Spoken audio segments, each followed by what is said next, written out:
Welcome everyone to the 5G for Marketing Unlocking the Full Potential event. Thank you everyone for joining us today. We've got an excellent discussion panel today, excellent presenters. So I hope you enjoyed the event today. My name is Ivana Vilk, and I'm one of the delivery members of the UK5G Innovation Network, and I'm also the Knowledge Transfer Manager at Knowledge Transfer Network. Our agenda for today includes key three items, which are the presentation by Claire Harvey on what 5G is. The presentation will be followed by a discussion panel and a Q&A. And after that, we will have a workshop session when our delegates will be able to go into discussion rooms and have their own chats. So after that, we will also have a feedback from the leads of each of the room. Just for the housekeeping, we've got a public chat option in the top left corner during the event. During the discussion panel, this is the space that where you will be able to submit your questions for the delegates. Also, you can use a private chat option, so have private messages with other members of today's event. Just left click on the name of that person, and the private chat option will be available there. I think this is all from me. I'm just going to hand over now to Claire Harvey, who's going to welcome you on behalf of UK5G and also deliver a presentation. Claire, please unmute your microphone. Classic mistake there. But yes, thank you, Ivona, and thank you all for joining us for our re-engineered 5G in marketing session. It's great to have you with us on just before the Easter bank holiday weekend. 5G's been in the news a bit through the crisis around the coronavirus. I'm not going to talk specifically about it. There is a lot more information about this on the UK5G website, but just to clarify, there is no credible link between 5G and coronavirus, and the telecoms engineers are out there ensuring that the network to deliver us this event and all of the telecommunications that we need during this crisis are out and working, and they're frontline staff, and we're supporting them all of the way. But obviously there are lots of information if you need any further on the UK5G website. We were keen to push on with this event for three reasons, really. First of all, to talk about 5G and the marketing sector and what 5G can bring to that sector and what opportunities there are. We also wanted to bring the network together, and we felt this was really important in this current time as conferences and meetings are cancelled. And we would really welcome you all to engage with your fellow delegates here. You can, as Ivona said, use the private chat, and we will be circulating the names afterwards. So please do feel that you can contact, obviously, any of us, but also your fellow delegates. We know that meeting new people in this time is quite tricky, so we're very keen to push on with this.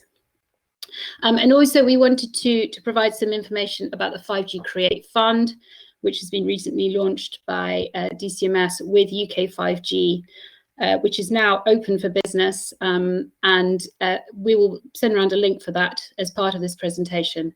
But hopefully you'll be able to meet some people, explore some interesting ideas, and be able to bid into that if that's what you're interested in doing.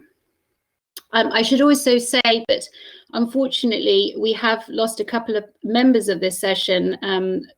Alex Connett, unfortunately, has been ill, and he's unable to join us. So we send him our very best wishes, and which is why I'm here rather than him. And also, I'm afraid Alistair was unable to join us from Epic Games as well. He sends his apologies too. We will be doing a follow-up event later in the year, a physical event, which is as we planned, and we would love to see you all there. If I Brilliant. could add to that, Claire, we have Vicki DeBlasi joining us for the panel today. instead. So. Yes, and thank you, Vicki, for joining us at short notice, and it's great to have you with us, so thank you. So I'm going to give you, instead of Alex, an overview of 5G and what it is and what it means.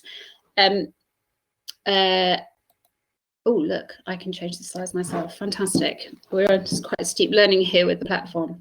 So I wear two hats here. I'm the chair of the Creative Industries Working Group for UK5G, but I also work for Red Bee Media, which is an Ericsson company, and we provide broadcast services to broadcasters in the UK and globally. So we've been very interested in 5G for a long time. 5G, and you may all know of this, so apologies if this seems a bit noddy, but 5G literally is the fifth generation. And you can see that these generations have rolled around approximately every 10 years for the last 20, 30, 40 years. So 1G was audio, then we got the text message. Remember the text message? I remember saying my first one of those. In 3G, we got sat-nav, which was a real game changer. And in 4G, we saw big changes, particularly around social media, around remote and virtual working, e-health. For media, it meant that we could start sending media files around, large data files. You could start browsing. We have what we have today, which is a pretty powerful experience. And of course, we still are on 4G. So what is 5G and what does it, why do we need it? Very simply, 5G is actually a different set of technologies to 4G, and it will be different to 4G in how it rolls out. It is hugely more powerful, 100 times more powerful than what we've got to do. And if you can imagine, it's actually quite difficult to imagine what that will be like. But just to break it down, the latency will be 10 times faster. Latency means the speed of receiving signals between each other, and the traffic capacity, data capacity, will be over 100 times faster. So it just means that you can power far more complex and data thirsty applications than we can do. And it will enable all sorts of applications such as driverless cars, remote surgery, which is possible now, but it will make it far more powerful. And why do we need 5G? Well, very simply, mobile data traffic is continuing to grow. So this comes from our mobility report from last year. And you can see that actually it's Asia where the bigger changes are happening. But in Western Europe and in North America, 5 or 6 times growth is coming in the next year.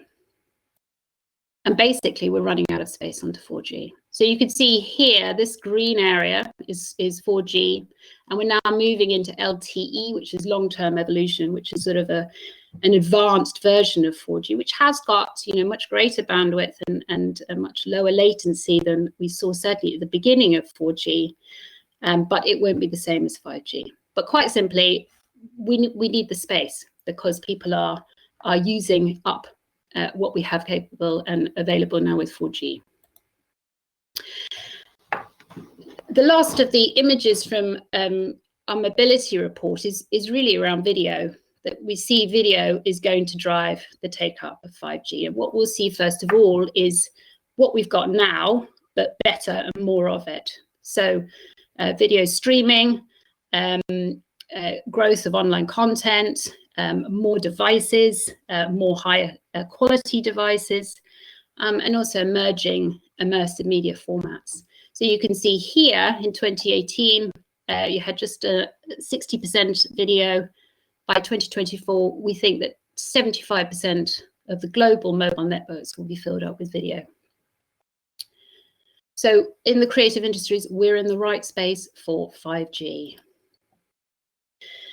And what are the use cases? Well, we've split them, and this is a very simplistic chart. And of course, with a very powerful new technology, there are the unknown unknowns, as Donald Rumsfeld would say. We can see some things, but we can also see that there will be a whole load of things that we can't actually imagine at the moment that will develop, and it will be some kid in a shed, trying out stuff that will create a killer app that will launch a new wave of innovation that will change the way that we live and work in the same way that social media did in 4G.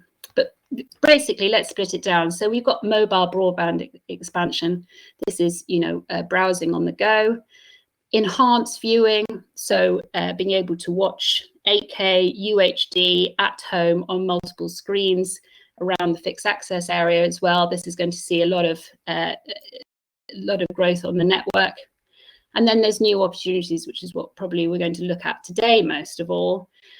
So in the video space, which is where I come from in Red Bee, we're very excited about remote production and about live events and being able to bring tier 2 and tier 3 events to the screen far more easily. What's a tier 2 and tier 3 event? It's probably something that isn't in a big set piece stadium or a big set piece theatre at the moment. So it might be a smaller theatre production, it might be a smaller music production, so on and so forth. And it's the ability for private networks and network slicing in 5G to enable that. It just means that there is a guaranteed chunk of network capability to ensure your data traffic. So the business models of 5G will be different as well as, the capabilities. So we talked a little bit about some of the use cases. I'm just going to trot through some of those first. So here we can see this is stuff that we do already, but there's going to be better and it's going to be faster. So you might be able to download a series in a couple of seconds onto your phone on the train or on the bus, rather than having to do it at home and then watching it online. So on-the-go video will just be far more available.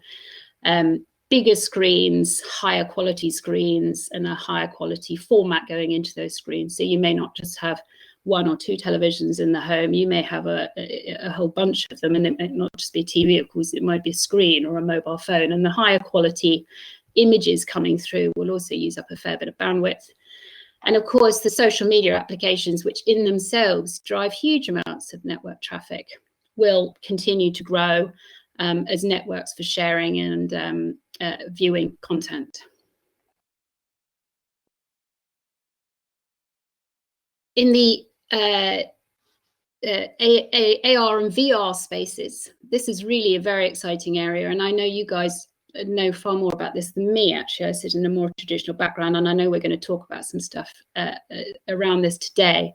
So on the bottom right, this is a picture that Rory sent me, which is the from the Unreal Engine, and being able to have live immersive environments is incredibly powerful and incredibly exciting to generate new content forms. Not maybe just in the entertainment space, but in architecture or in health or across the sciences. And then, of course, interactive experiences, virtual experiences where people are gameplay. This comes from the Lion's World Twilight experience, where you have people in a virtual world racing each other.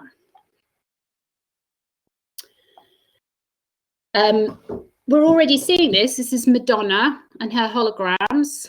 This was her recent tour, which was pretty exciting. And we're seeing a little bit of this. There's David Attenborough did holograms in the Natural History Museum recently. And at the bottom, this is from creating a live theatre environment. This is, I think, from Imaginarium, that could be delivered to you in your home as you require it on demand or live. So this is incredibly exciting technologies that will enable a whole raft of creative production possibilities.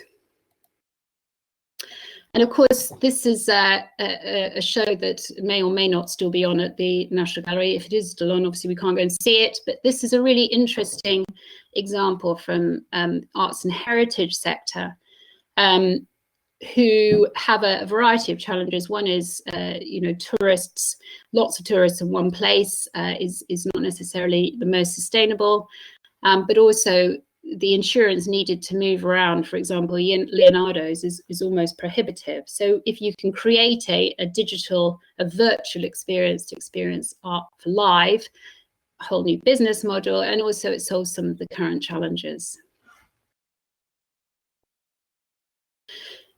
And why do we care? Well, the creative industries are actually really important to the UK. This is slightly old, this data, But I think what it does show is that the GVA of the creative industries is very important to the UK economy.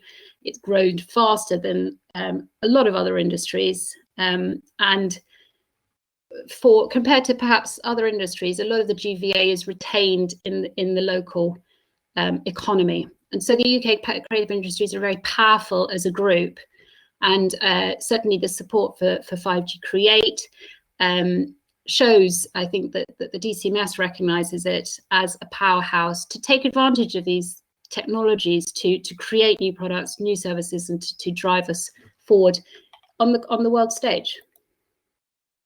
So a little bit about UK5G. It is, as I mentioned, supported by DCMS, and it's delivered between Cambridge Wireless and the Knowledge Transfer Network, who are powering this event. Thank you very much indeed. And it's really here to support the ecosystems, to manage information about what 5G is and about learning, and to promote our capabilities internationally. So it's a cluster support group. Great website. Anything you need to know, any events, I would suggest you have a look at the website. One of the first projects, I think, that came out of the Traps at Scale was the Testbed and Trials Programme. Just a little bit of information about that, because of course, 5G is a set of technologies that will work across the sectors, not just creative industries, but across manufacturing, automotive, agriculture, health, tourism. So a little bit about the tourist one, because that might be perhaps the most interesting. This is a really interesting project with the Roman baths, and it was about providing a interactive virtual reality tourist guide, user guide as you went around the baths. It's great. If you go to the baths now, you can use it live.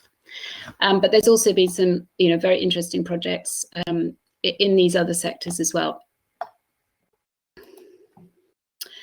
This is the 5G Create funding competition. You probably can't read the text too well. It's a bit small. But the link is important, and we'll be able to circulate that afterwards. Please reach out to any of us if you need any direction in finding out more about the competition. And I think that's it. Any questions, please do let me know, either via the chat or afterwards. Otherwise, back to you, Ivana. Thank you. Okay, great. So it looks like we're all here. So Peter and Anton, if you don't mind just taking your mutes off. So good afternoon. Sorry about that, everybody. Sorry about that. I'm now here. I just got kicked off the Wi-Fi. Nice to see everybody. Great. Thank you, everyone, for joining the panel. Just before we start, this is now the discussion panel. If any of our delegates have a panel, please submit to the public chat.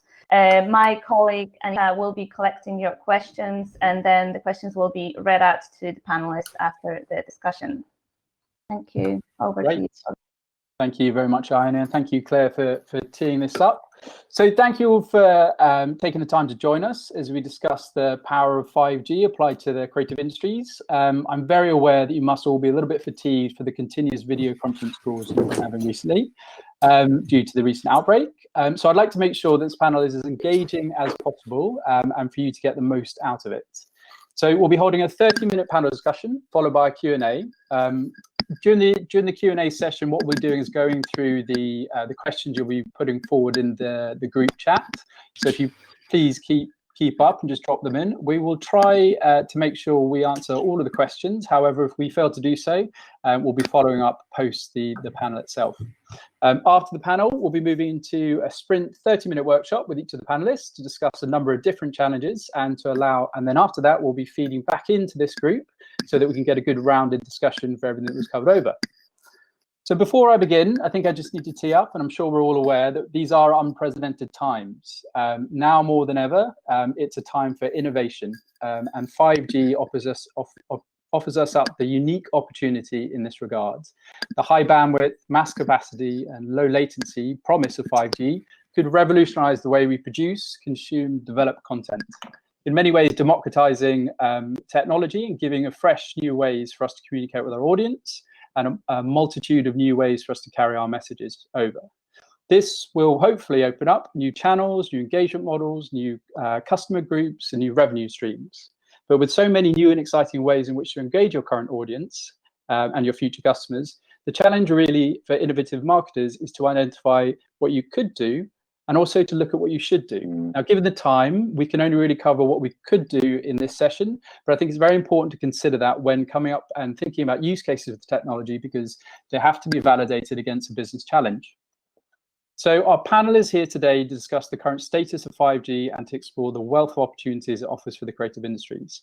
My name is Rory Byrne. I'm a member of the UK5G Creative Industries Working Group, but I also work for Imagination as the EME Business Director for Immersive Technology. I work across a number of different industries with a focus on immersive and emerging tech. A large part of my time is spent working with operators and brands to deliver their 5G strategy and their business messaging. But so in other good news, we have a fantastic panel today here to explore possibilities, iterate, kick around ideas. So let's get our creative hats on and move forward. So what I'm going to do is a really, really quick intro. And what I'll ask the panelists to do is after I've just called your name out, to just give us a little bit of a bio on you, and then also just give a little bit of insight into what you've been doing in the 5G space. So first up, UK5G and Ericsson, Peter Marshall. Hi guys, good afternoon. Many thanks for the invite, guys. We're really looking forward to all the ideas and all good challenging questions. So I feel a bit of a grandpa in this discussion because I've been involved in 5G since 2015 in all sorts of guises, be it forming ecosystems, working with academia, startup companies, and also getting involved in the creative experience to an extent which I never thought I would be. I've actually been on the stage of the National Theatre using 5G technology 2 years ago. I'm really quite excited about everything about 5G. So I am a part of Ericsson. I have a marketing role in that, looking after Europe and Latin America. And I'm also a part of the UK5G Advisory Board and also one of the local enterprise program working groups too. So can't wait for the questions. Keep them coming, please. Will do. And Anton Christodoulou from Imagination. Hi there, guys. How you doing? Yeah, no, this is really, really interesting.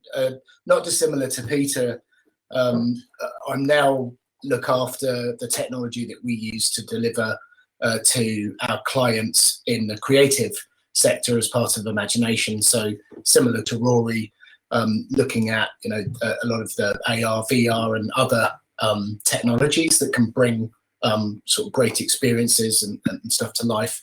But actually, over the span of my career, I worked for BT for nearly a decade, working on the early, going right back to GPRS, video streaming, 3G, 4G WiMAX, and looking at how we use those technologies and also thinking about, at the time, what the impact of those technologies would be on other industries. So it's really interesting to sort of almost come full circle and see now looking at it from a different perspective, but really understanding the underlying technology and the potential around this.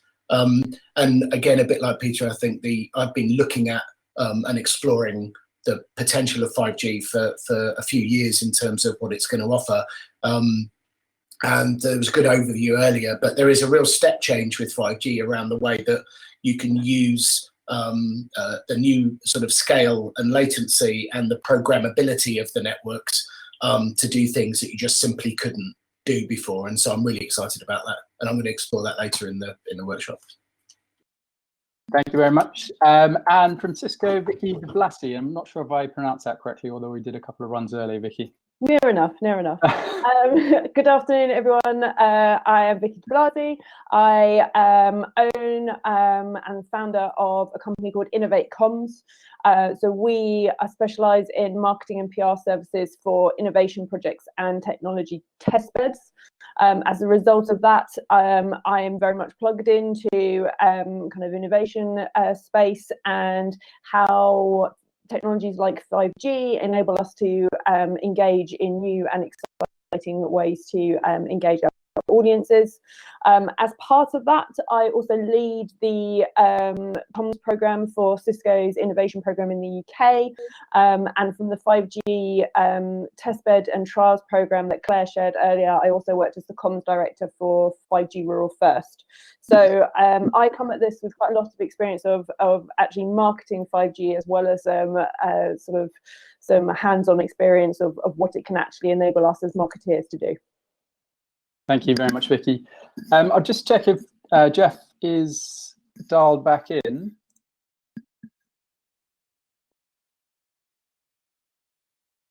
So I think while Geoff's dialing back in, what I'll do is I'll do a little bit of tee up for the questions we're going to be going through, and hopefully by then we can do a quick intro. Oh, I'm here. There we go. Like magic. Sorry, is there anybody from Virgin Media on this conference? If so, can you privately message me? I'd like to have a word. You need 5G. I know, you're telling me. I mean, this is crazy. Anyway, so my Wi-Fi is a little bit on and off, but I'll try and give you a really quick summation. So my name's Geoff Goodwin. I'm in charge of studios for Verizon Media here in EMEA.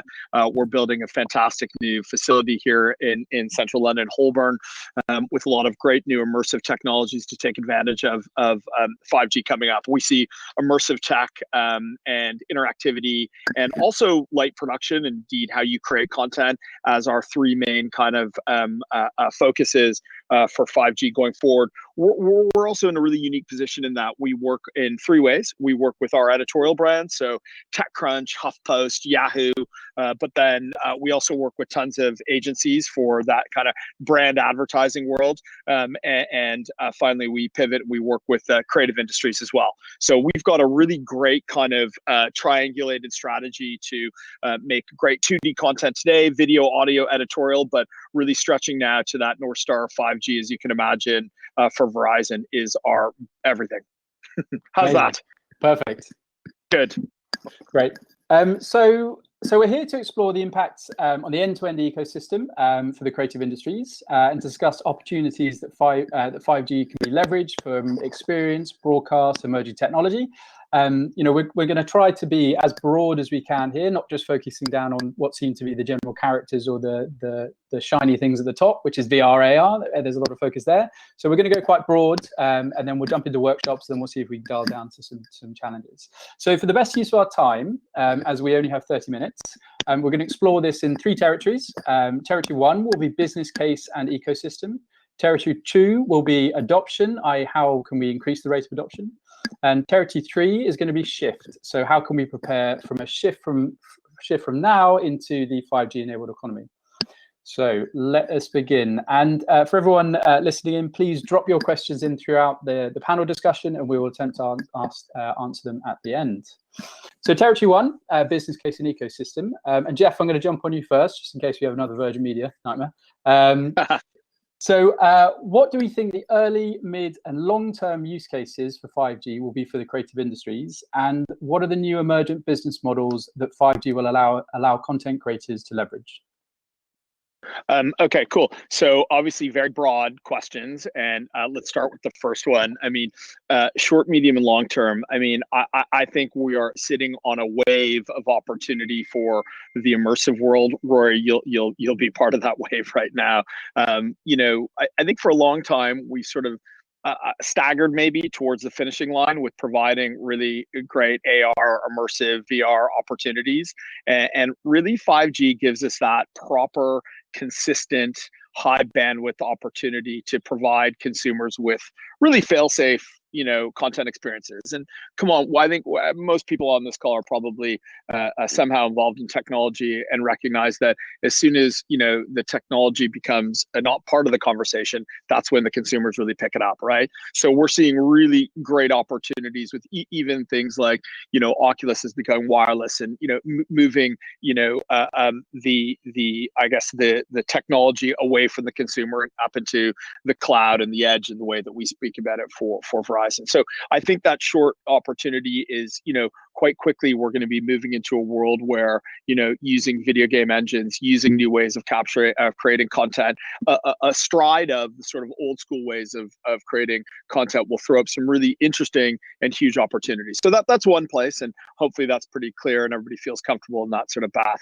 The other area I think that is going to be really critical for 5G, and really the place I get super excited, is the uplink.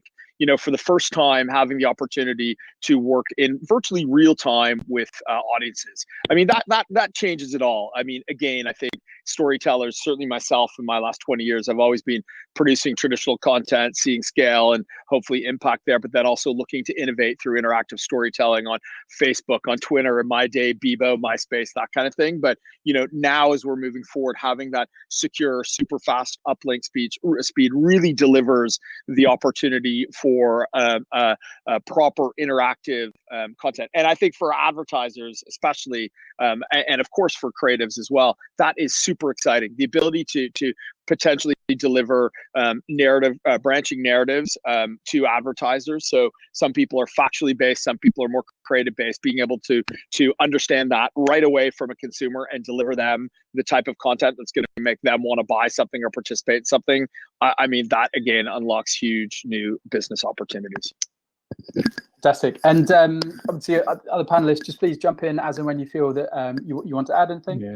Yeah, when I'm boring people, just jump in. No, right? Jeff, I really, Thanks, Rory. I'm super excited about what you were saying. But the other thing I would like to add is that whole kind of sensory aspect to what 5G can provide.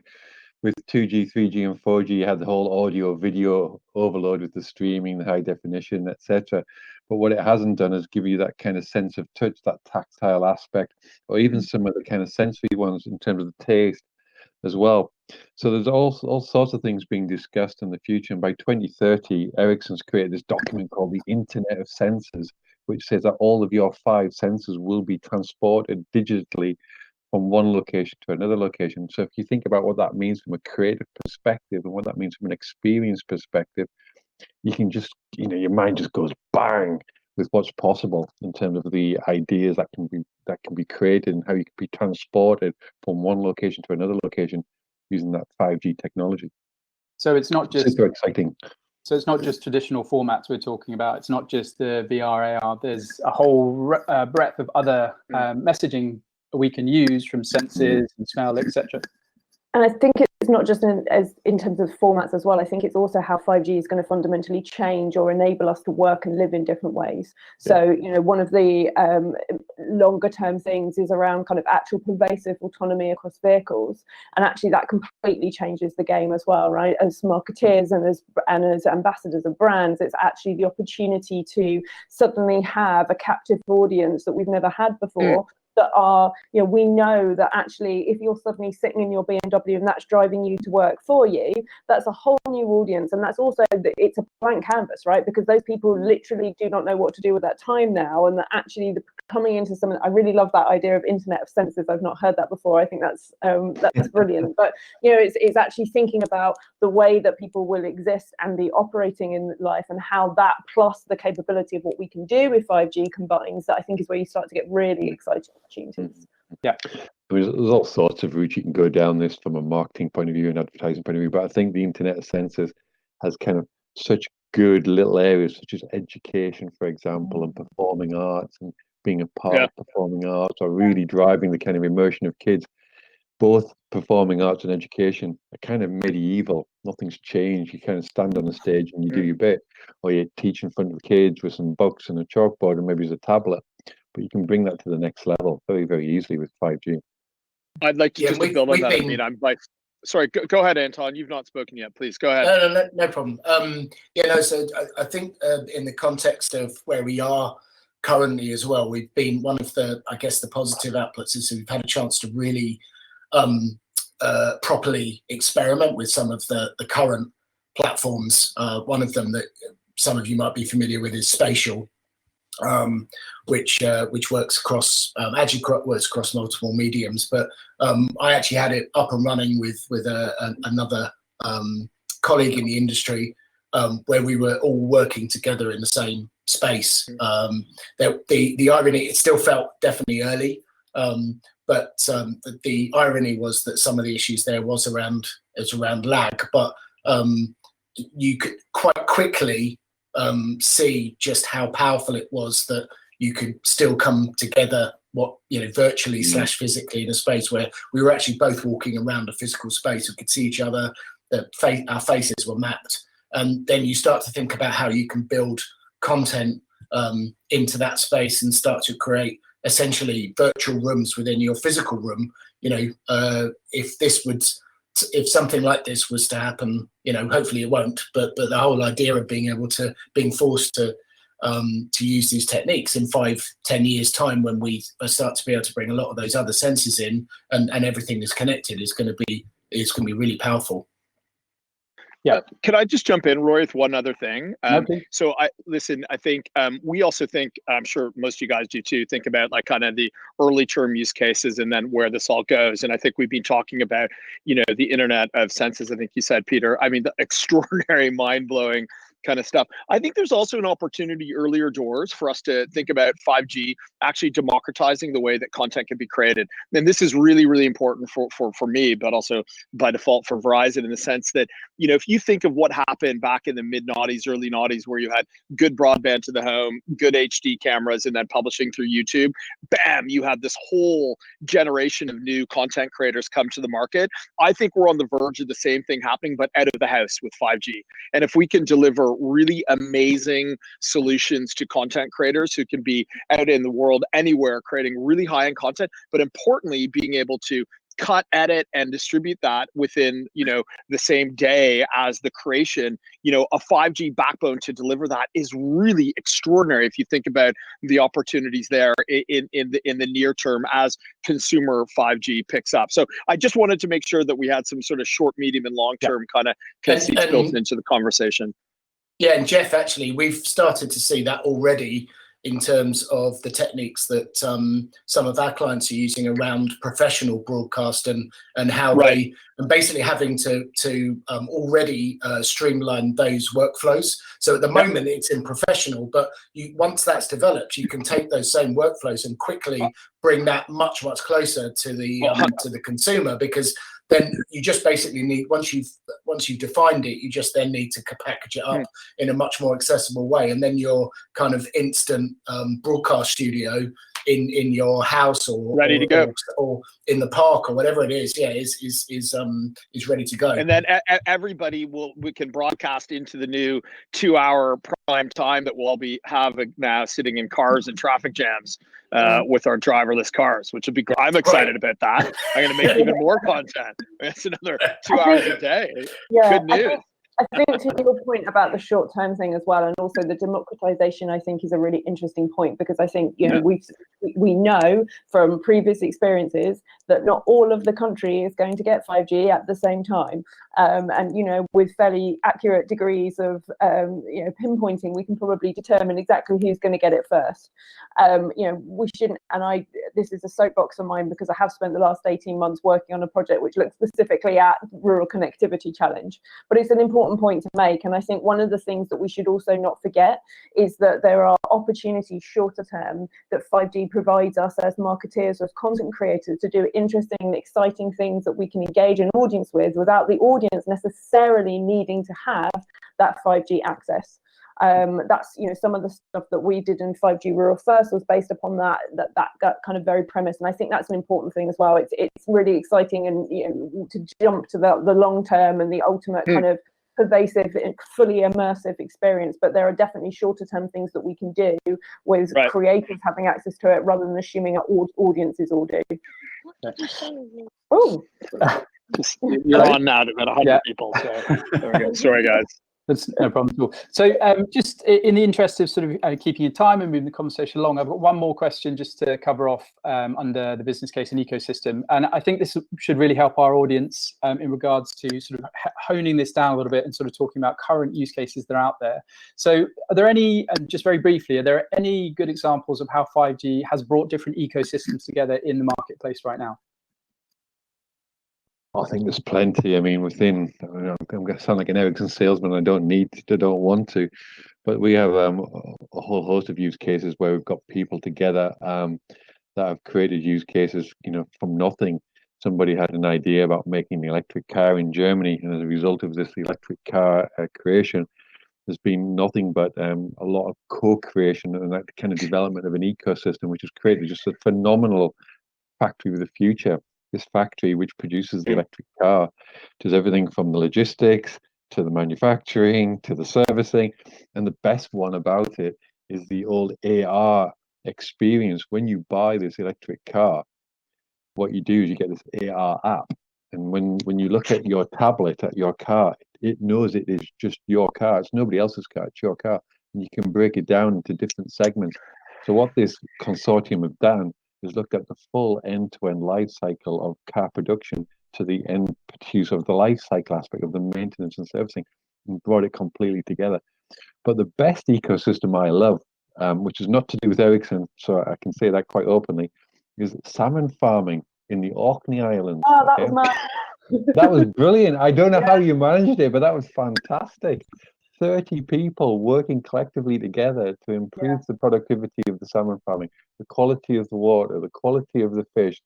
You know, the whole sensing aspect was just phenomenal how you achieved that to be so successful. Fantastic experience. Yeah, so lots of good examples there. And so, yeah, we didn't just connect salmon, we connected some cows in Somerset as well, because, you know, why not?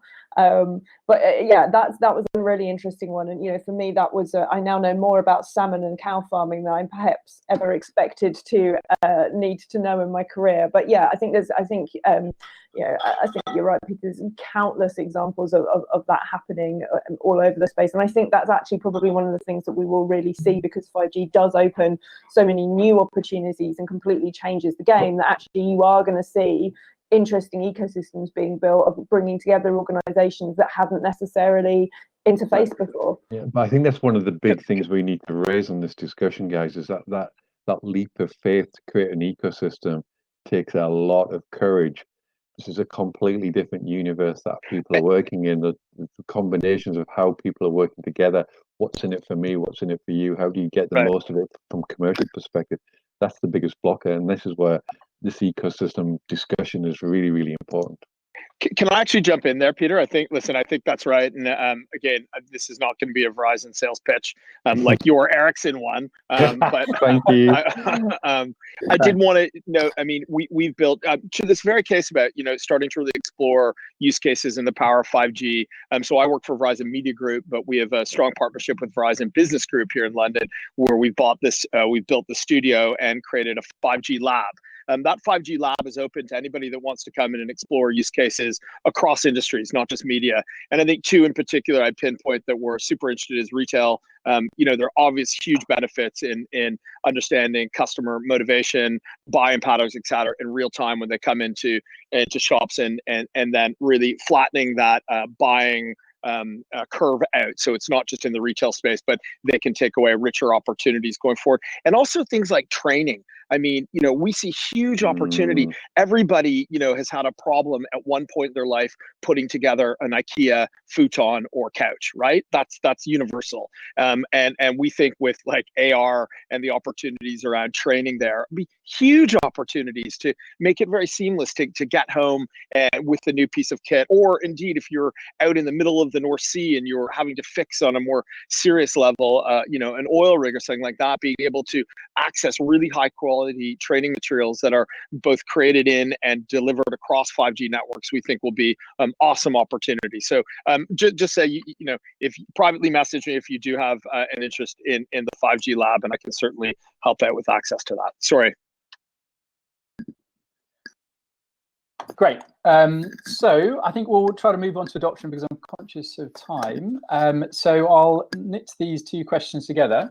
So what needs to happen for consumers to embrace 5G, and what do we expect? When do we expect this to become a mass market technology, both for consumers and business? That's a multi-dimensional question, Rory. So one big thing that will drive the consumer intent is something there which differentiates the current service pack, let's call it, to something completely new. And in Korea in particular, they've gone to another level, which has exactly done that. The consumers are now using 5G for all sorts of great things. They have this 360 camera, which is kind of a neck band, which is put around the neckband, and it's used in extreme sports. So you can actually be a part of the extreme sportsman. So when he's kind of gliding through some parts of Korea on his gliding suit, you can actually see them, be with him in real time. So they're using that 5G to provide a different level of differentiation, providing a little different level of immersion. But the thing that is stand out is that it's only possible on 5G. So it's a bit like the Disney Plus. If you want to be a part of the Marvel Cinematic Universe and get all that information, you have to apply for that. With SKT in Korea, they're doing exactly that, providing differentiated product that you can only get if you're a part of this community. And I really like that approach, just lifting the bar of what's possible and providing something which is unexpected, but kind of shows you the art of the possible. I agree. And going right back to some people that might remember iMode in Japan, which was essentially kind of one of the first places in the world to really properly engage, not just text messaging, but essentially the modern kind of versions of WhatsApp. And so I think what will emerge, hopefully, like this, the SK Telecom example, is that the companies that are able to identify what new cool things you can do with maybe some of the existing platforms and apps that will emerge in different regions will end up becoming, in order to use them, if it requires 5G, it's the sort of an element of FOMO, but also if there is a particularly scalable app or service that people find super valuable, that will definitely, and I think one of them we've already talked about, which Geoff talked about, which is the whole kind of broadcast, the sort of the next level of broadcast of experiences. So yeah, really, really interesting. I think personalization is a big factor as well for consumers. If you think about a football stadium experience and you want to be a part of that football stadium experience, you're a Spurs fan. Don't know why Spurs came to my head, but a Spurs fan, and you want to know something about Harry Kane and how he's doing, and you have that ability using 5G technology to see, the performance of the guy, some stats about the guy, right, where he's going in the place. That kind of just raises the game again. I can't do this in 4G, but I can do it in 5G. And I'm a Spurs fan, and I love Harry Kane. Tick, tick, tick, tick. I want 5G. I'm with you on this. Peter, I think, we've talked a lot for a long time about second screen, I remember back in the noughties, we were talking about that, and really that just became, people shouting a lot on Twitter as you were watching a show, where now I think we have real opportunities in events to have like a useful second screen. And it's not just sports, of course, too. It's in music, but it's also in places like this. The future of virtual conferencing, I think, Vicki, you touched about this before, about, how 5G, can change the world. Well, here we are going through an epoch defining change in our lives. And I think the combination of 5G with what's happening around COVID-19 and then exploring new ways of working, boy, I don't even know where that's going yet, but you can see there's a space in there that's very rich and that 5G should be able to deliver into. I think there's also a practice. Sorry, Vicki, go. I've spoken. Thank you. I was going to say, I think there's kind of two kind of key things that strike me. One is all of the examples that we've heard so far, I think will fundamentally come down to actually there's an education role that we need to do here. And I think right now, if you asked 100 people on the street what 5G would enable them to do, the mindset is probably, in the same way that 4G was like 3G but a bit faster, 5G is like 4G but a bit faster. And I think we need to help to educate the public away from just a perception that this is just being able to download shows from Netflix quicker, and I think it's if we're not careful, we end up in the kind of the Ford, I just want a faster horse type territory. So there's definitely an element to which I think we need to educate people, and some of that is through showing and believing and bringing things to life. And I think as the other guys have said, it's around showing is believing. So I think there's a certain degree of that. I think the other element on that as well, which I think is a really important one, is because this has the potential to be a real game shifter. I think we should also be open to the fact that some of the things that Peter, you touched on a little bit with career, is that we can we can shape out and scope out various use cases and applications and how we can use 5G in a creative way. But actually, I think what we will see is that once it does become pervasive, that there will be use cases that we never ever could have anticipated using. And I think a large part of this is it gives us a really interesting opportunity to actually engage in meaningful dialogues with our audiences to see how they want to use it and how they see it being deployed and what use cases they can come up with. And I think having that kind of two-way view of the world as we come to define what a 5G future looks like is a really interesting and quite exciting opportunity for us. I think Vicky, you can raise a question on here, and I love the question, and it kind of links to your education and how broad what can you do with 5G? And the question is, how imaginative do we need to be to fit in the 5G world? And I love that expression. Imagination is one of the big fundamental ingredients to make 5G successful. It's only kind of limited by people's imagination. I mean, that salmon farm, somebody must have imagined that idea a long time ago and come up with a really good, very solid, realistic idea. But what what you're hearing about other kind of the internet sensors, for example, what you could achieve with that is phenomenal.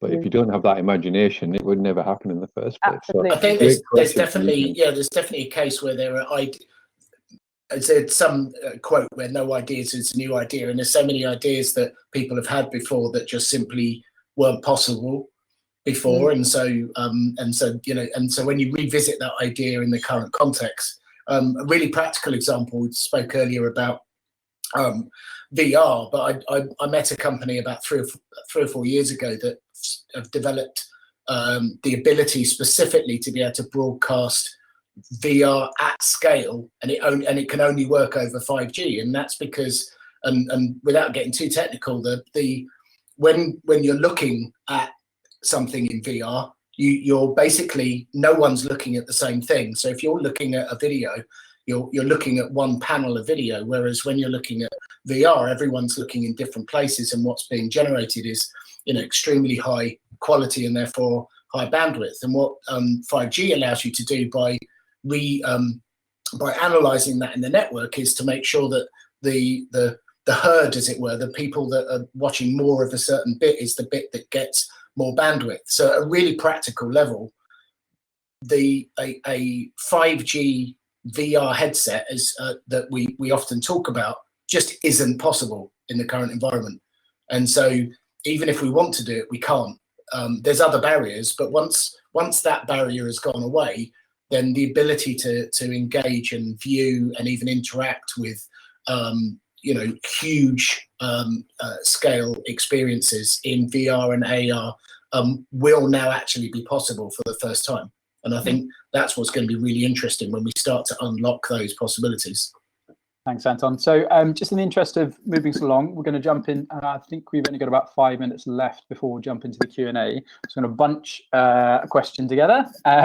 So moving into shifts. So I think it's probably quite important to sort of highlight what are the transferable skills when we move into the 5G era, i.e. from traditional skill sets versus moving into emerging skill sets like real time, etc. Where do we feel that content creators should be looking at if they're not already? Open question to the floor. I mean, I'd also almost like to come at that from a slightly different angle, actually, because I think one of the things that going back to, how big is your imagination, but also coming back to actually solving practical, useful needs. We heard a lot from Geoffrey talking about kind of actually being able to have meaningful, interactive engagements with your audiences. And I think that's something that, we can all identify as marketeers as extremely valuable. Going back to the salmon example again, the fundamental driver for that is that before we connected that salmon farm, workers were having to go out in incredibly treacherous conditions every day to check on the condition of the fish for long complicated reasons, but basically you don't feed the fish every day. It depends on the saline content of the water. So actually that was genuinely driven by a need to actually protect the welfare of ultimately the salmon and the workers. And I think that's one of the things that we need to be careful we don't lose sight of, is not doing something just because we can, but thinking about how we use this technology in a way that's meaningful and relevant and that offers value to our audiences. I think for me, I think one of the biggest skills that I believe is so important is co-creation. Having that ability to work off of other people's skills and imagination and ideas to bring something quite collective together. I mean, as a supplier, if somebody says to me, "Well, you do 5G, go and give me robotic surgery," that's just not possible. But by having a co-creation mentality and bringing in people and making the ecosystem as broad as it has to be, but not too broad that you just get everybody involved, is an important factor in the kind of skill sets people need. I mean, I would just add one simple thing, which is I kind of touched on it before, but as soon as we move away from talking about technology and we're talking about stories, we're talking about ideas, right? And it's the quicker we can get to that, that means that all of the ecosystem, from advertisers to producers to writers, to of course audiences, consumers, are now engaged on a level of emotion, not of how is this or if this is going to work. So I think in terms of skill sets, transferring them, yes, of course, there's learning about the various technologies around the way, and Rory, you can talk to that better than I can. But it's also building confidence within creative communities to take chances and come on this kind of journey with us. The quicker I can get people who are writing for a BBC One drama to be working on opportunities in the 5G space, the quicker that this take-up will occur, right? So I think, again, the transfer of skills, it's about, I think, convincing, confidence, bringing creative communities along with us. Fantastic. So I think we've got time for one last question. This is to all the panelists. So what is the one question that you're tired of hearing on this subject, and what would you like to say about it so you never get asked again?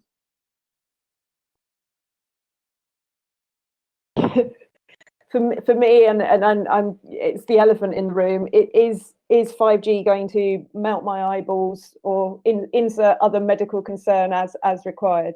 Yeah. Worth mentioning, I'm in no way medically qualified, so I'm in no way qualified to have a professional opinion on this. But I think one of the things that we do see is that that sentiment or that concern is gaining ground in the public domain, and I think that there is a responsibility for us to promote the Public Health England statement, and also to make sure that we're not letting that stop us from experimenting and being creative and pushing forward. I think we saw, I think, a lot of that in some of the phase 1 DCMS projects, that projects were scared to promote the amazing work that they were doing because of fear of a backlash. And I think for me, that's the big elephant in the room. Thank you. I agree. Yeah, I was just going to say, from my point of view, the obvious one is just around take up of some of the new immersive tech. So, how quickly will some of these reach scale, and to then sort of come alongside gaming, feature films, telly, typical kind of advertising approaches. I'm not sure I have an answer. I mean, it's as quickly as we can allay some of the health fears. There's huge investment that needs to go into building these networks. And then there's amazing content that will be the final, I think, cherry on top that will drive and change consumer behaviors. And I guess for me is, why should I have 5G? I can't even get 4G at the moment. And that kind of begs the question. So I think that's why it's important to show the differentiation of what 5G can do, and kind of create that kind of momentum, create that desire to be part of these 5G opportunities. And if we can get that kind of desire and that kind of enthusiasm for the 5G opportunities, hopefully the 5G coverage and the 5G experience will be there.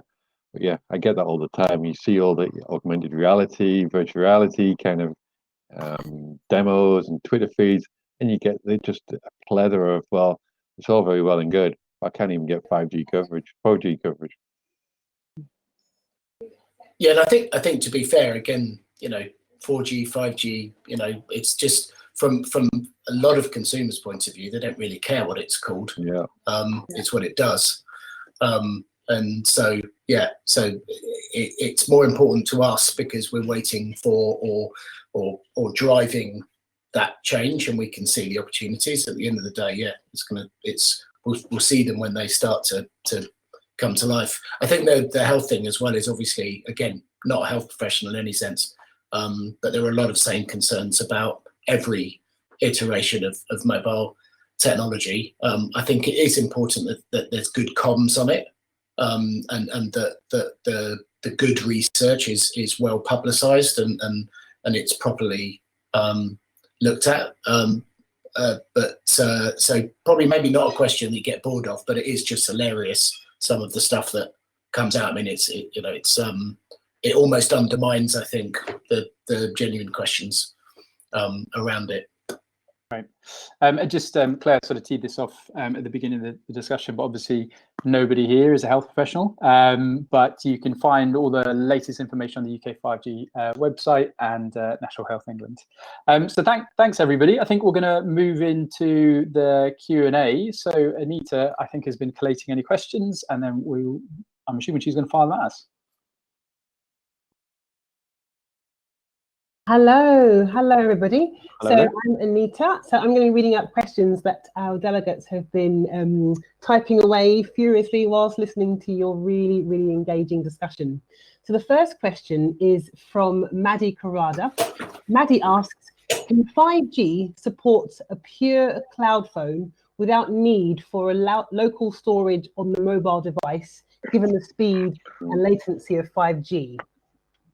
Well, I'll jump in and say, I mean, that's, you know, edge compute is boy, I mean, that's the everything in a way. That's what takes us into a world of light technology, you know, wearable technology, that kind of thing, interactive experiences, being able to process, you know, huge amounts of data within a very close proximity to the user. I mean, that is where this is going. I mean, I might leave it to Peter, who, sorry to put you on the spot, Peter, but you'll probably have a better understanding in terms of timelines and whatnot. But certainly this is one of the key tenets of 5G and the power therein. Sure. So, yeah, so the edge computing is the big response or solution to this. All sorts of things we can be doing on that from a localized solution, so we can actually put the brains of what the phone needs to do closer to your phone, be it for a factory, be it for a football stadium, be it for a shopping mall, for example. But we can also kind of do kind of iterative slicing of the 5G network as well to help with these types of things. So yeah, it's not just about the phone though, it's much more about the broader devices and making sure those devices can get that kind of low latency response to do those critical, mission critical communications, be it the robotics, be it the AGVs, be it the cars, be it all sorts of things. So yeah, edge computing is a fundamental part to take the intelligence, take the processing away from these devices and just host it in the network somewhere else. And the flip side to this discussion as well is it reduces the cost of the devices, but also helps with the kind of power requirements as well. There's an environmental aspect in this edge computing discussion too.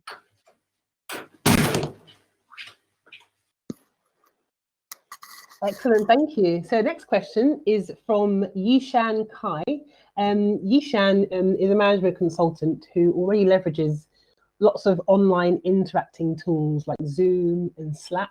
Yishai was saying that they loved what Vicki was mentioning about 5G being a blank canvas. Are there any more suggestions or thoughts regards to the big picture of content creativity industry, and how imaginative would we need to be to fit into a 5G world?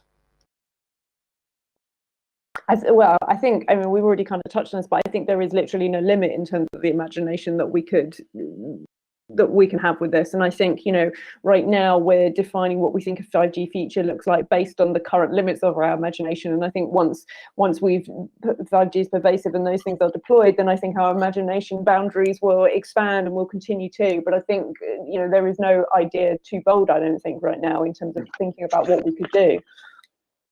And I would just add in their numbers, you know, if the internet, you know, and YouTube, et cetera, you know, provided new opportunities to democratize content creation. So it was no longer the domain of just producers from HBO or the BBC to produce content at scale. It became something that everybody could do. I think 5G will echo that again, hopefully exponentially echo that again, so that content creation will rather be in the hands of one or two amazing producers. It'll be in the hands of millions of producers. Yeah, watch TikTok. I think there's, absolutely. I think, there's two sides to this. I think in terms of definitely in terms of content creation, you know, the fact that so many more people will have so many more tools available to them, you know, creating, you know, the ability for a consumer to be able to leverage a real-time 3D pipeline using really, really simple tools that will no doubt emerge on your mobile phone and others, to do really cool, you know, essentially almost sort of Hollywood style special effects, but almost kind of in real time, and just a couple of minutes will be really powerful. The other one for me, which is fairly old, but just watch, you know, any of the science fiction movies probably of the last 20 or 30 years, and certainly some of the science fiction series more recently, you know, anything obviously from traditional things like Star Trek to Altered Carbon and things like that. Look at some of what would have been seen as patently absurd ideas around the way people appear and interact, and the elements of that now are starting to be possible. But the thing that's always fascinated me, and particularly with immersive tech, rather than specifically 5G, is that we're still creating human worlds in an immersive space, when physics, sound, space, everything is completely malleable. You don't have to recreate a world we already know. You can create anything. And so as those tools become more and more accessible, yeah, we're going to see some pretty wild and really interesting things happen from a creative content perspective. Excellent, thank you very much. So the next question is from Paul Rhodes. Paul asks, how will we continue to inspire consumers and enterprises in 2021 when 5G will start to be experienced? And Paul's wanting to find out in the wider footprint with BW Limited 700 megahertz FDD. I just knew a question like that would come from my good friend Paul Rhodes. I mean, good on you, Paul. Good to speak to you again, or to listen to the question. So I think this is kind of a multi-edged response. So the 700 megahertz is kind of for the long distance applications. The bandwidth is kind of an interesting discussion, but I think when you look at the whole kind of remit of what 5G can do, there are certain spectrum bands that would require the kind of localized coverage, so where the millimeter wave comes in. But then when you look at the kind of longer bandwidth, when you look at rural logistics, transport, that's where the 5G will make that difference. So if you think about 5G as a toolkit, you got all sorts of tools within there. You've got your slicing, you've got your edge computing, you've got your virtualization, you've got your orchestration, etc. And spectrum is another one, a part of those toolkits. How do you want to use this asset to provide you the right level of connectivity that provides the reliability, the quality, etc. So for 700, for me, is kind of just extending what is possible away from kind of more the localized, more consumer-based product, maybe to agriculture, transport, and logistics. Excellent, thank you very much, Peter. So we've got two more here.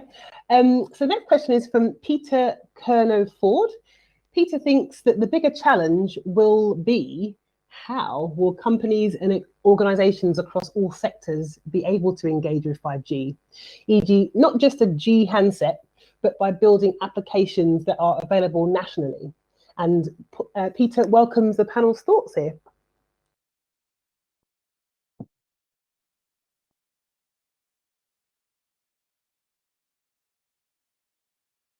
Not sure this is my place. Oh, sorry. Go ahead, Anton. You go for it, Jeff. No, I was just going to say I passed. This isn't really my area of expertise. So over to you. So it'd be good. I mean, it'd be good to get clarity on the question in terms of is it how businesses can leverage 5G? I mean, from my side, I'm reading this question two ways, but the whole 5G thing, if you look at it from an investment perspective, you could say I'm going to be really focused on 5G for healthcare. But as soon as you do that, you then decide to yourself, well, if I'm going to do healthcare, what do I need to have from an application support perspective? And you go down a real rut. Well, I need to have VR, then I need to have AR, then I have real-time automation, then I need to do this, then I need to do that. On the other hand, if you look at it from an application perspective and from an investment point of view, if you're going to be really expert and very prolific, in real-time automation, then what you do is you create a platform that can be reused and scaled. And what it is kind of the thin veneer of what's possible to make real-time automation possible. And then when sound like a real techie now, I'm realizing, but then with orchestration, you can make that thin veneer adapt for all these different types of things. So build it large, make it scalable, make it global, but make it also adaptable for all these different types of applications as well. I think, Peter, I think the challenge, as you said, is when you're trying to work out what it is you're trying to do as a business, is knowing when something like 5G or what 5G enables actually transforms that particular requirement. You know, as you said, we talked about edge computing. At what point does, at some form of edge case orchestration for a medical app change what you can do that you just couldn't do before? Knowing that at that point in a project, because the project is unlikely to be what can 5G do. For me, it's going to be some other specific strand that's trying to identify the tools that they can use. And 5G obviously is that key orchestration layer potentially to change or even qualify the ability to do that particular, deliver on that particular project's objectives. Yeah. But the investment is a very sensitive one. When I've done the whole kind of 5G presentations to a lot of the operators around Europe and Latin America, what they want is this kind of robust, scalable platform, but it also has that kind of future-proof aspect to it as well. Because if you look at the 5G standards, and you're going from where we are today to the ultra-reliable, low-latency computing, for example, how do you make sure that that platform can always adapt and always scale to meet all these types of use cases that want that as well? So it is no longer a coverage discussion for me for 5G. To make 5G successful is about the orchestration and the network management aspects and making that scalable. I agree, and I think that's the bit that, for me, is the fundamental difference between 4G and 5G. It is changing the conversation, actually, both for operators who are building and managing the infrastructure in terms of which bits they focus on, as well as what people can do with it, and how do you get that right.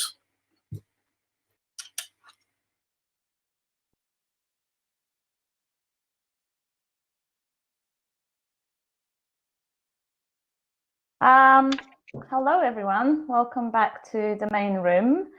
I hope everyone had great conversations in their rooms. So what we're going to do now, we're just going to go through the feedback from each room. So Peter, could we start with you? Could you let us know what you talked about? And just a microphone before you start.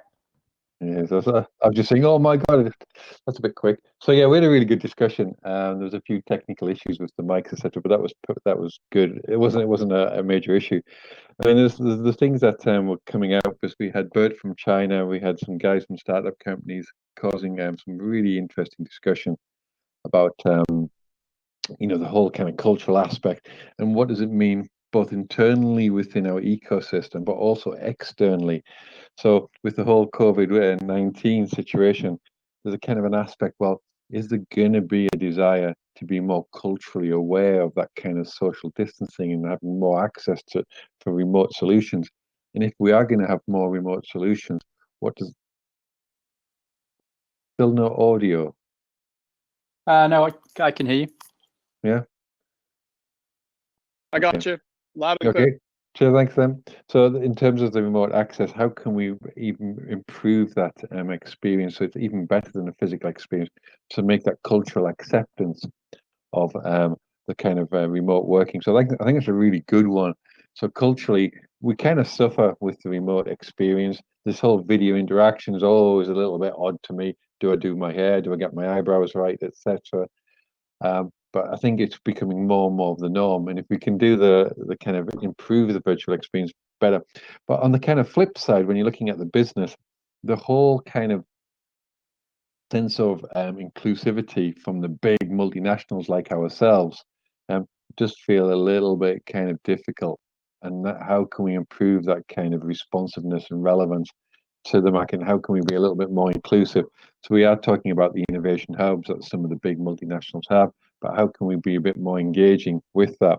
Because one thing that some of the teams said was that there doesn't seem to be a sense of urgency, and if there is a sense of urgency, they don't feel that sense of urgency to reach out and bring those people in. And also, there's also a sense that there's still a real sense of, well, we'll just carry on with the subscription models and the volume models, and we don't need to deal with the 5G piece. So that level of what operators are offering to change the culture from new experiences is not where people think it should be as well. So there's a high level of frustration with some of the startup companies that are on the team, but also how can we gain that commitment, and how can we kind of force them to be a little bit more agile and more flexible working with this organization. So being adaptable, having a sense of urgency, being more inclusive, and making the experiences much more appealing so we can do those cultural changes is something which is being discussed quite heavily on our work group. Nice one. Thank you, Peter. Let's move on to Jeff. Okay, thanks, Peter. I mean, it was a great summary, and in fact, I should imagine, like a lot of these probably breakout sessions, a lot of the ground you covered, we covered as well. So I think a couple things maybe to add to what you were saying. You know, Joe, who runs a startup called Bubble, has been talking a lot about, we're talking a lot about the expectations of 5G around geolocation and really micro geolocation, and this being a huge opportunity. Come on, we've been talking for years about, you know, walking past stores and having a coupon and all that kind of stuff, but, you know, thinking about events and getting into that sort of wider, more immersive kind of content environment of, you know, there are huge communities out there that sort of exist, but they exist as consumers of different propositions. And if you could centralize that around one extraordinary sort of micro broadcaster or micro brand, there's value to unlock there. And we think 5G could deliver that. We had the amazing Matt Miller and I forgot his name. I think it was Kai from BT, who are really in the enterprise teams. And they're certainly open for business, which is good news for everybody here and addressing that urgency issue, I think, Peter, that came up in your conversation. You know, making sure that there are a wide range of companies out there who are open to working with a company like BT to really amplify their enterprise business and to move from that sort of idea of technology into solutions. And I think that's just the final. So please reach out, by the way, to Matt. I know he'd love to hear from any of you guys running businesses like Joe's that will help with that that transition at speed.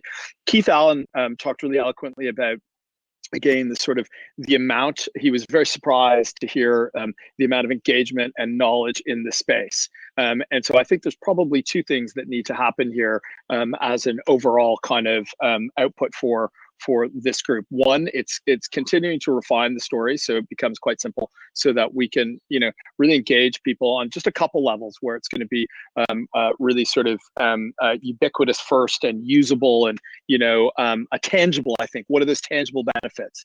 And then the second thing is just to make sure that, you know, we as a group like UK5G, but also Digital Catapults are being effective in their comms, right? That this is coming, that, you know, there are new opportunities around the corner, and how we can make sure that we're right out there with the public. Because obviously if the public don't ultimately engage with the 5G technologies, or if it takes a long time to pick up, that's going to be bad for us all. So I think those are the points to summarize, like an amazing ecosystem of businesses that are really focused on being able to work in an enterprise fashion with companies like BT. And then finally, just that point around comms. I hope I got that right, team. Thanks, Jeff. Next one up is Rory. How about your room? What did you talk about? Yeah, really interesting stuff. I mean, one of the main things to sort of take away from this is people are not only beginning to look at 5G to leverage against platforms. Had a great small chat. Sorry, Chin, we didn't get a chance to talk about it in more depth, but how we can build our education systems that can leverage 5G for video conferencing.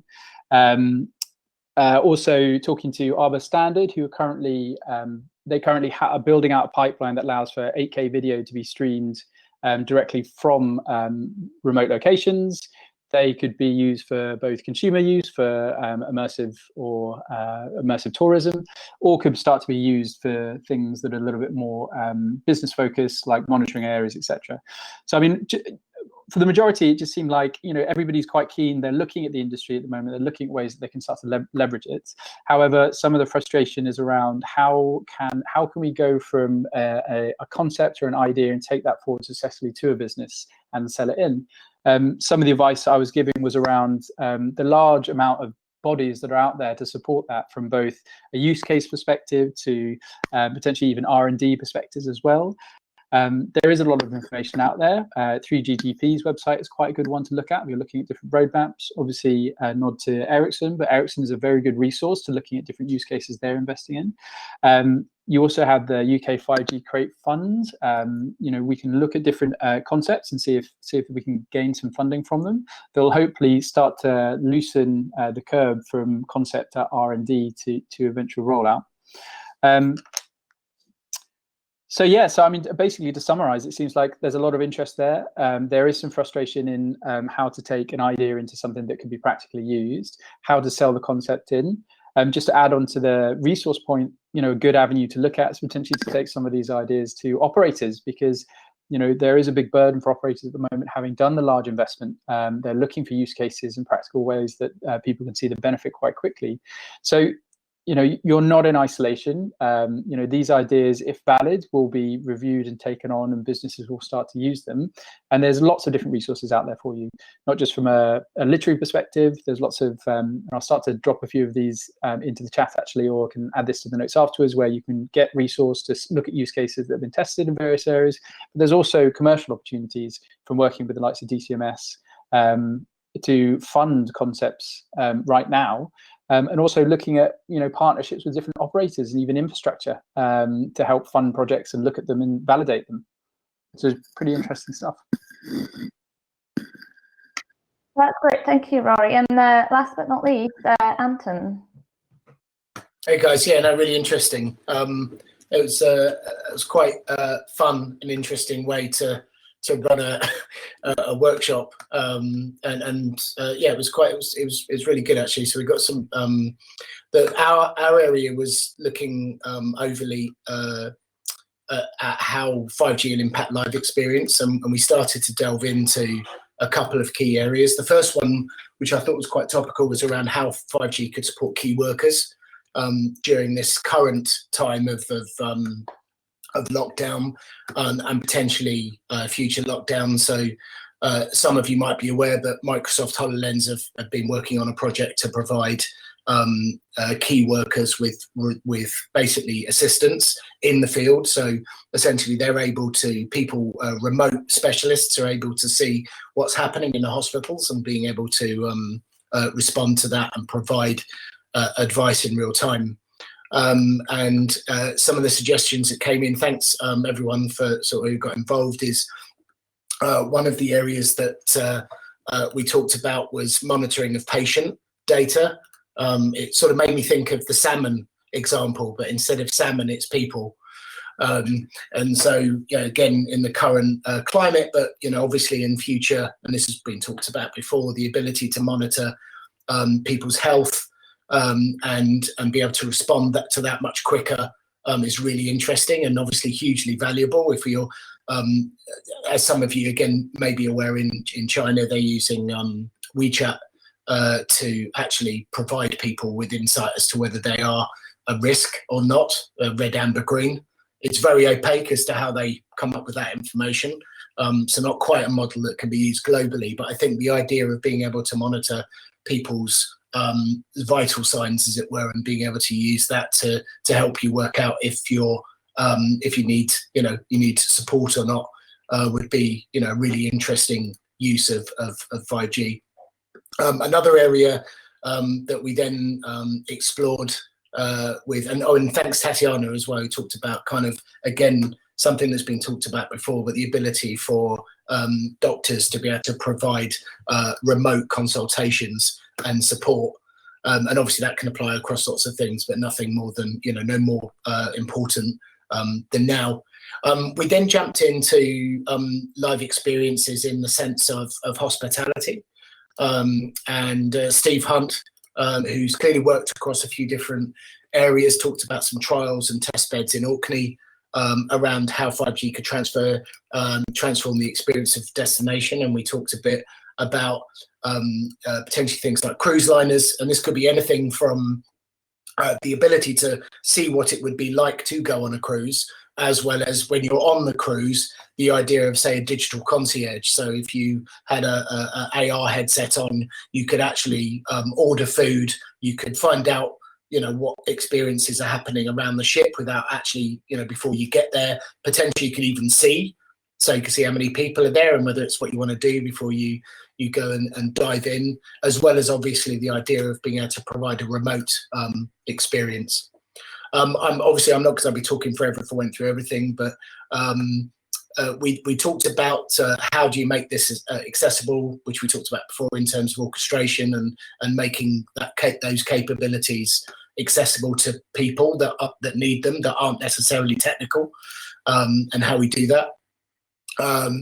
And then right at the end, actually, we jumped into an area that's a particular passion of mine, but we didn't get a chance to go through it in a great deal of detail. But I think it's something we haven't explicitly covered today, which was the ability to change experiences in real time based on you. So not just personalizing experiences so that the content is kind of directed to you. This is your inner live experience, and it changes in real time depending on how you interact with it. It could be you're measuring your emotions, it could be your heartbeat, it could be your blood flow, the temperature of your skin, and the ability to actually create really rich sensory experiences that are real sensory experiences, but using 5G to be able to measure and do that kind of cloud processing, and then real time kind of feedback. So hopefully I've captured that. We got that was Mike actually, I think, that asked that question, Mike Harris, at the end as well. I mentioned there was a couple of questions on the call which I'm sure will get covered. One was, how do we share? I mentioned a couple of articles and a couple of websites. How do we share those to the wider group? And then also, how can people get in touch with us afterwards? So I assume they'll be covered off. But yeah, that was a couple of the questions right at the end there. So yeah, thanks guys. That was really interesting. Thank you very much, all panelists. If there's any other words of summary, Rory or anyone else that would like to share, please do now. Yeah, I think that just a bit of housekeeping. Obviously, any questions that we've missed, we'll address after the event is closed, just to make sure that we've covered everything off. Also, I'll collate all of the different reference points and literature points that we've discussed throughout that everyone will distribute and everybody can have a quick look at, because it seemed like that seemed to be something that people could benefit from. You know, what is out there? How can we do, you know, quick research? What can we understand of how people are sort of positioning this, especially from the business perspective? But as a final note, I've had fun. This has been great. It's been great to get the panelists on board. It's been fantastic to talk about 5G, and it's really, really great to see the level of interest and the investment people are putting into this new technology. I think, you know, it's a lot of things we've covered for us seem relatively obvious from areas that need to change, about, you know, how consumer adoption and, you know, how these stories can be told efficiently and how to effectively sell these concepts in, and how brands can start to leverage this in the future.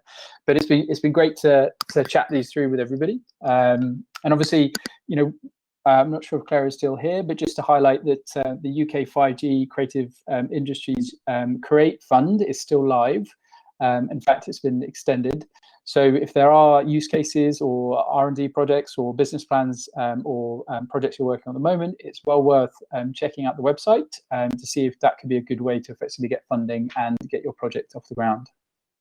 Thank you, Rory. Yes, in the public. Sorry, Irona, just on that, one of the other questions was from my group was around funding and whether there was enough. My sense, but isn't superly, it's sort of based on my experience, is that there's probably more funding available than people are taking, and it's probably being left on the table. But it would be good either now or afterwards for people on this call to be aware of what funds are available and how best to access them. Yeah.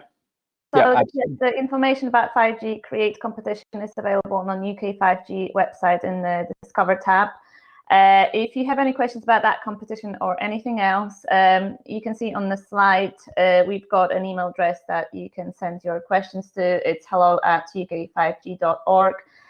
On the website, there is also a space called Collaboration Exchange. So that's where you can ask any questions and find answers to questions you've been thinking about.